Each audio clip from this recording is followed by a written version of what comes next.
احتیاطی تدابیر اختیار کرنے کا ہمارا مذہب ہمیں تعلیم دیتا ہے، ہمیں تلقین کرتا ہے۔ ہمیں جو آج محکمہ صحت کے کارپرداز، ذمہ داران اور آیان سلطنت بتا رہے ہیں، ہمارے دین نے ہمیں صدیوں قبل یہ بتایا ہے۔ ہم دن میں 5 مرتبہ وضو کرتے ہیں اور بار بار اپنی صفائی کا لحاظ اور خیال رکھتے ہیں۔ ہمیں ہر طرح کی نجاست سے پاک رہنے کا اور صاف رہنے کا حکم دیا گیا ہے۔ تو اس لیے دریں حالات جو محکمہ صحت کی احتیاطی تدابیر ہیں جو بتائی گئی ہیں، ان پر عمل پیرا ہو کر کے اور پورے حزم و احتیاط کے ساتھ اپنا خیال رکھتے ہوئے، اپنے اطراف میں بستے ہوئے لوگوں کا خیال رکھتے ہوئے ہم اپنی زندگی کے شب و روز بسر کریں اور بلا ضرورت اختلاط نہ ہو، جہاں ضروری ہو وہ ایک امر آخر ہے۔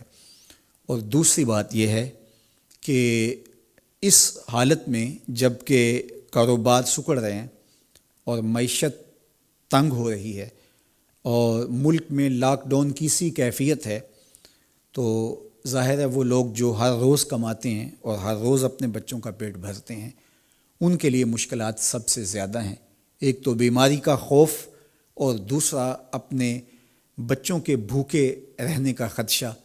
تو میں اور آپ اپنے اطراف میں غور و فکر کریں، دیکھیں جو میرا حلقہ اثر ہے، میری جو استطاعت بھی اپنی دیکھوں اور اپنا حلقہ اثر بھی دیکھوں، اور جہاں تک میں اپنے دائرے میں رہ کے کر سکتا ہوں، جہاں تک آپ کر سکیں، انسانیت کی خدمت کیجئے اور لوگوں کی ڈھارس بندھائیے، لوگوں کو حوصلہ دیجئے، اللہ کی طرف رجوع کیجئے۔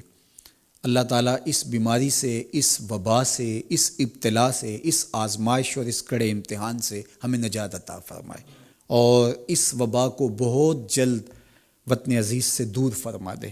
سسکتی انسانیت کی اللہ مدد فرمائے، اور اس وقت جو دکھے ہوئے حالات ہیں، اللہ تعالیٰ اپنے کرم سے سکون اور طمانینت پیدا فرمائے اور خیر کی راہوں کا ہمیں مسافر رکھے۔ کثرت کے ساتھ استغفار کیجیے۔ حضرت سیدنا عمر رضی اللہ تعالیٰ عنہ فرماتے ہیں کہ آسمان سے کڑکتی ہوئی بجلیاں بھی اتر رہی ہوں، جو استغفار کر رہا ہو اللہ اس کو محفوظ فرمائے گا۔ حضرت امام شافعی فرماتے ہیں کہ وبا کے لیے میں نے تسبیح سے بہتر کوئی وظیفہ نہیں دیکھا۔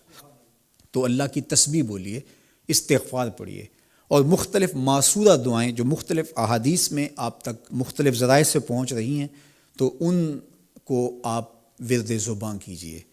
کرونا ایک دردناک مرض ہے اس وقت جو وبائی شکل اختیار کر گیا ہے، تو جتنا تذکرہ ہم بیٹھ کے اس کا کرتے ہیں تو اتنا ہی تسبیح و تحلیل، ذکر، اذکار اور معصورہ دعاؤں میں صرف کریں، قرآن مجید کی تلاوت کریں۔ وقت مل گیا، فرصت ہوئی تو قضا نمازیں اگر ہمارے ذمے ہیں تو اس موقع پہ ہمیں قضا نمازیں ادا کر کے اللہ کا قرض ادا کرنے کی کوشش بھی کرنی چاہیے۔